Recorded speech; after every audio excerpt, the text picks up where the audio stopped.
Muito bem, meus irmãos, estamos dando continuidade ao estudo na Escola Bíblica Dominical, com base na Confissão de Fé de Westminster. E nós falamos sobre o capítulo 1, que fala sobre as Sagradas Escrituras, o capítulo 1 fala sobre isso, e hoje nós vamos falar sobre o capítulo 2, que faz referência ao Senhor Deus, quem é Deus, e faz referência também à Santíssima Trindade.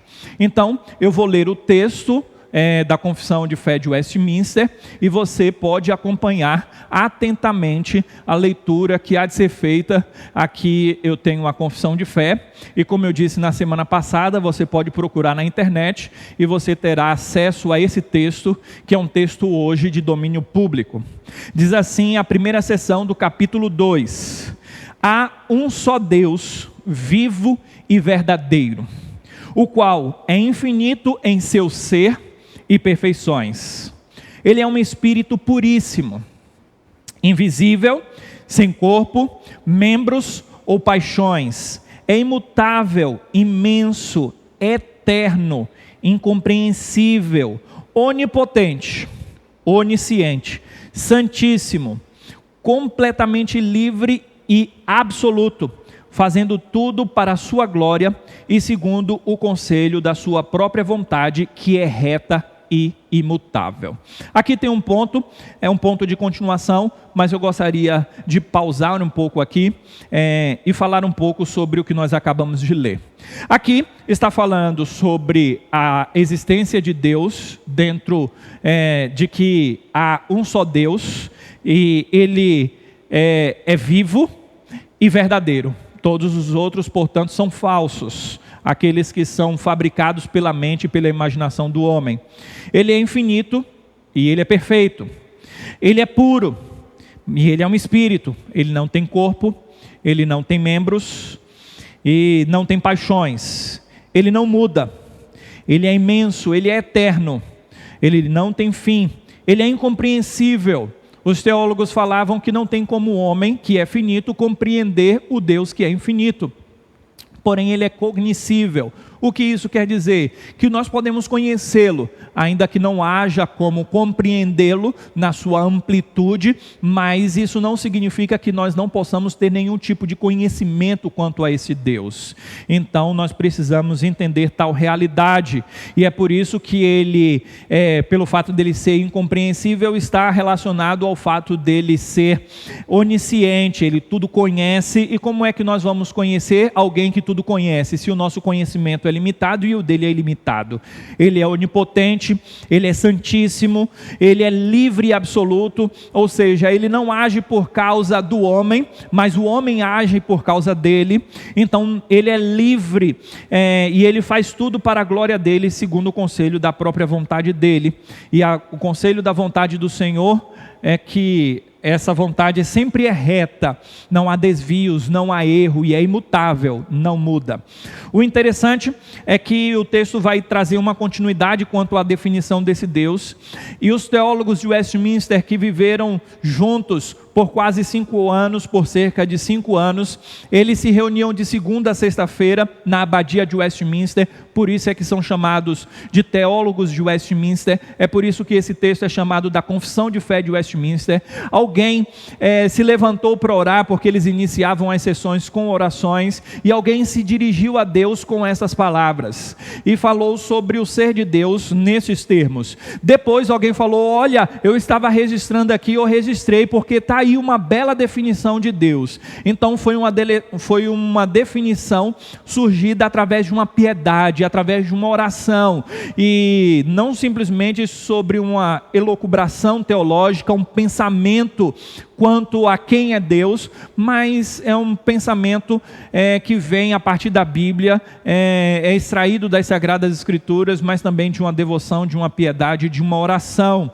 E depois o texto continua, que esse Deus é cheio de amor, é gracioso, misericordioso, longânimo, muito bondoso, verdadeiro galardoador dos que o buscam, e por isso Ele também é justíssimo e terrível em seus juízos, pois odeia todo pecado, de modo que Ele não terá por inocente o culpado. Então, assim nós encontramos a seção de número 1 do capítulo de número 2. A segunda seção fala assim: Deus tem em si mesmo e de si mesmo toda a vida.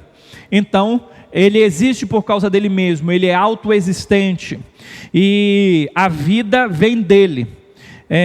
E ele também tem em si mesmo toda a glória, toda a bondade e toda a bem-aventurança. Então, não é algo que vem de forma externa a ele, não é algo que ele aprendeu, é algo que faz parte da essência do Senhor Deus.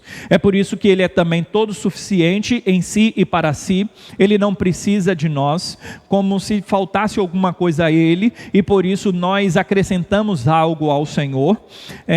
E o texto continua: pois não precisa das criaturas que trouxe à existência, não deriva delas glória alguma, ou seja, não são as nossas orações, as nossas glórias que fazem com que Deus seja Deus, ou que algo seja acrescido em Deus. Deus é completo no ser dele, diferente quanto aos deuses e os falsos deuses romanos, que dentro da criação do panteão dos deuses romanos, o entendimento é que esses deuses são fortalecidos no céu a partir das orações dos homens na terra. Então, quanto mais um Deus recebe a oração, mais ele é fortalecido.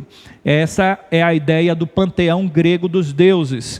Nós entendemos a partir das Escrituras que Deus não precisa do homem e que nada é acrescentado a ele por causa do homem. Ele manifesta a glória nas criaturas e não é acrescido em glória por causa das criaturas. Eu estou interpretando o texto de Westminster, né? Por elas, para elas e sobre elas. O Senhor então manifesta a sua glória nelas, para elas, por elas e sobre elas. Ele é a única origem de todo ser. Então, tudo que existe no mundo tem a sua origem em Deus.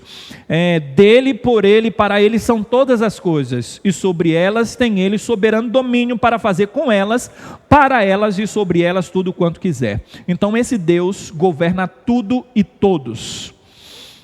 O texto continua dizendo: todas as coisas estão patentes e manifestas diante dele. Então Deus consegue enxergar tudo ao mesmo tempo, e tudo é claro como a luz do dia aos olhos do Senhor Deus. Mesmo que eu me esconda em algum lugar e faça alguma coisa, ainda assim eu não conseguirei me esconder do Senhor, como o Salmo de número 139 nos diz.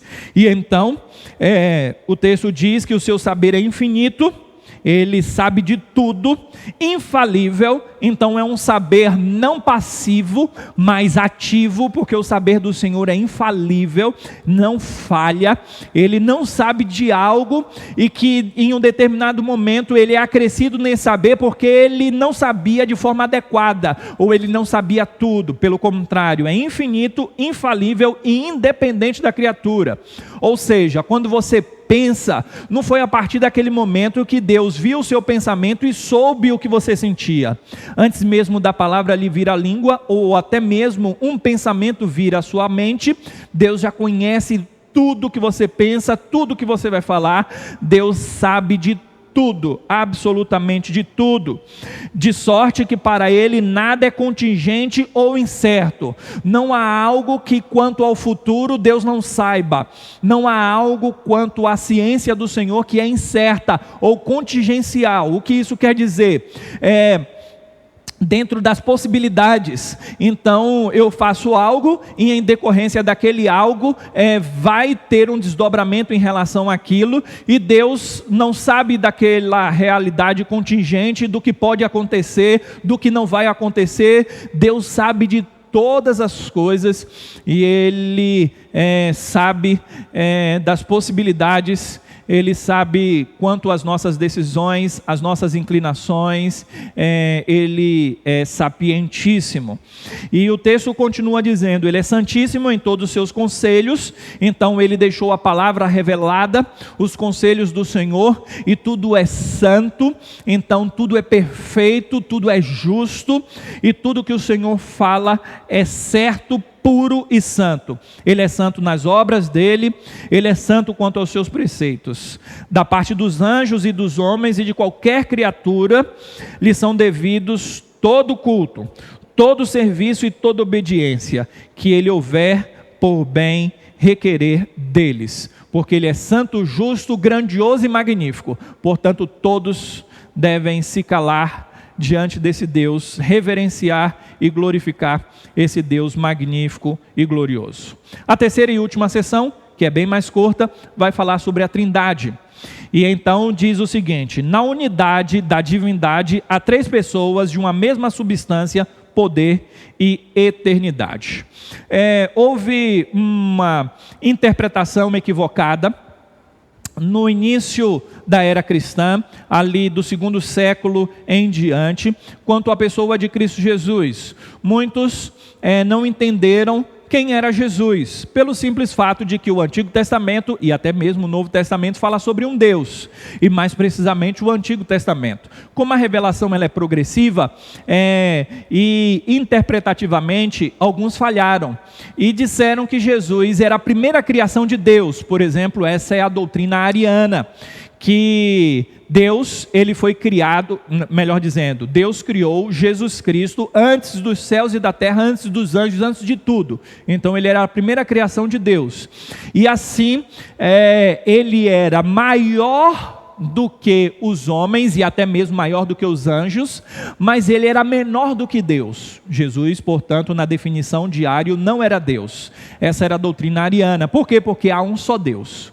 Mas essa teoria foi condenada e ela não foi aceita na igreja cristã, foi considerada como heresia, e bem considerada como heresia, porque nós adoramos a Cristo, o Novo Testamento mostra isso, e então nós encontramos a definição clara e que não pode ser considerada como errônea, inequívoca, a concepção de que Jesus é Deus. O Novo Testamento mostra isso bem claro. Então, como equacionar a expressão bíblica de que há um só Deus diante da existência de Jesus e até mesmo do Espírito Santo?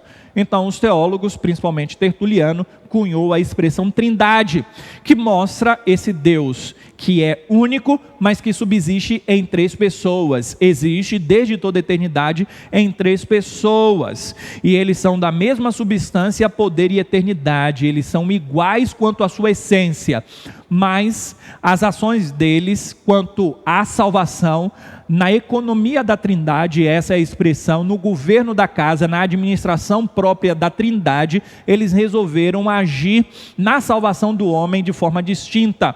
E assim, o texto de Westminster, confirmando os textos de Niceia, do credo niceno-constantinopolitano, que foi formulado em Constantinopla, reafirmando o credo de Niceia em 325, e conforme o texto aqui vai nos falar, ele reafirma o seguinte: Deus o Pai, Deus o Filho e Deus o Espírito Santo são as três pessoas da Trindade. Então o Pai não é de ninguém, não é gerado nem procedente. O Filho é eternamente gerado do Pai e o Espírito Santo é eternamente procedente do Pai e do Filho. Essas expressões, elas estão presentes nos credos, por quê?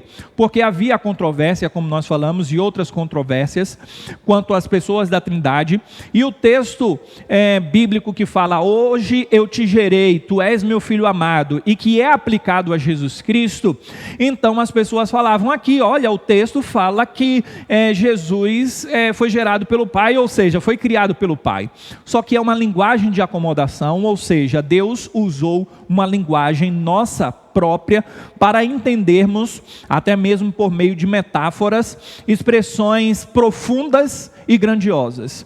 É por isso que o texto de Westminster, que se baseia nos textos antigos dos credos universais, dos credos que foram formulados nos primeiros séculos da era cristã, traz a expressão que o Filho é gerado eternamente do Pai.